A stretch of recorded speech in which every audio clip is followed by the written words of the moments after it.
آل عمران آیات 92 تا 99۔ تم ہرگز نیکی کے مرتبے کو نہیں پہنچ سکتے جب تک تم ان چیزوں میں سے خرچ نہ کرو جن کو تم محبوب رکھتے ہو، اور جو چیز بھی تم خرچ کرو گے اس سے اللہ باخبر ہے۔ سب کھانے کی چیزیں بنی اسرائیل کے لیے حلال تھیں بجز اس کے جو اسرائیل یعنی یعقوب نے اپنے اوپر حرام کر لیا تھا قبل اس کے کہ تورات اترے۔ کہو تورات لاؤ اور اس کو پڑھو اگر تم سچے ہو۔ اس کے بعد بھی جو لوگ اللہ پر جھوٹ باندھیں وہی ظالم ہے۔ کہو اللہ نے سچ کہا، اب ابراہیم کے دین کی پیروی کرو جو حنیف تھا اور وہ شرک کرنے والا نہ تھا۔ بے شک پہلا گھر جو لوگوں کے لیے بنایا گیا وہ وہی ہے جو مکے میں ہے، برکت والا اور سارے جہان کے لیے ہدایت کا مرکز۔ اس میں کھلی ہوئی نشانیاں ہیں، مقام ابراہیم ہے۔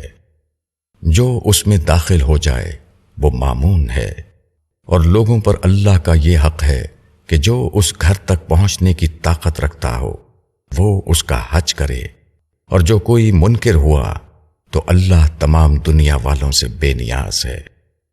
کہو اے اہل کتاب، تم کیوں اللہ کی نشانیوں کا انکار کرتے ہو حالانکہ اللہ دیکھ رہا ہے جو کچھ تم کرتے ہو۔ کہو اے اہل کتاب، تم ایمان لانے والوں کو اللہ کی راہ سے کیوں روکتے ہو؟ تم اس میں عیب ڈھونڈتے ہو حالانکہ تم گواہ بنائے گئے ہو، اور اللہ تمہارے کاموں سے بے خبر نہیں۔ تشریح: یہود کے علماء نے بطور خود جو فقہ بنا رکھی تھی اس میں اونٹ اور خرگوش کا گوشت کھانا حرام تھا، جبکہ اسلام میں وہ جائز تھا۔ اب یہود یہ کہتے کہ اسلام اگر خدا کا اترا ہوا دین ہے تو اس میں بھی حرام و حلال کے مسائل وہی کیوں نہیں جو پچھلے زمانے میں اتارے ہوئے خدا کے دین میں تھے۔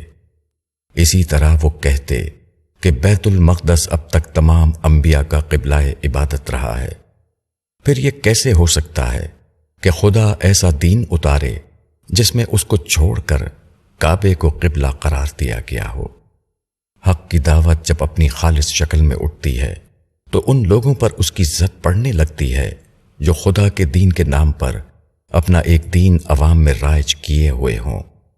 ایسے لوگ اس کے مخالف ہو جاتے ہیں اور لوگوں کو دعوت حق سے پھیرنے کے لیے طرح طرح کے اعتراضات نکالتے ہیں۔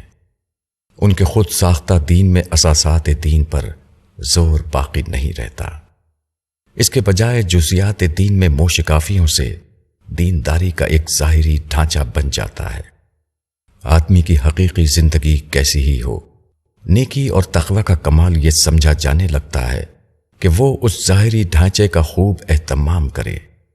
وہ خرگوش کو یہ کہہ کر نہ کھائے کہ ہمارے اکابر اس سے پرہیز کرتے تھے، دوسری طرف کتنی ہی حرام چیزوں کو اپنے لیے جائز کیے ہوئے ہوں۔ وہ بیت المقدس کی طرف رخ کرنے میں قطب نما کی سوئی کی طرح سیدھا ہو جانا ضروری سمجھتا ہو، مگر صبح و شام کی سرگرمیوں کو خدا رخی بنانے سے اس کو دلچسپی نہ ہو۔ مگر نیکی کا درجہ کسی کو قربانی سے ملتا ہے، نہ کہ سستی ظاہر داریوں سے۔ خدا کا نیک بندہ وہ ہے جو اپنی محبت کا ہدیہ اپنے رب کو پیش کرے، جس کے لیے اللہ کے مقابلے میں دنیا کی کوئی چیز عزیز تر نہ رہے۔ حق کو ماننے کے لیے جب وقار کی قیمت دینی ہو، اللہ کے راستے میں بڑھنے کے لیے جب مال خرچ کرنا ہو اور بچوں کے مستقبل کو خطرے میں ڈالنا پڑے، اس وقت وہ اللہ کی خاطر سب کچھ گوارا کر لے۔ ایسے نازک مواقعوں پر جو شخص اپنی محبوب چیزوں کو دے کر اللہ کو لے لے وہی نیک اور خدا پرست بنا۔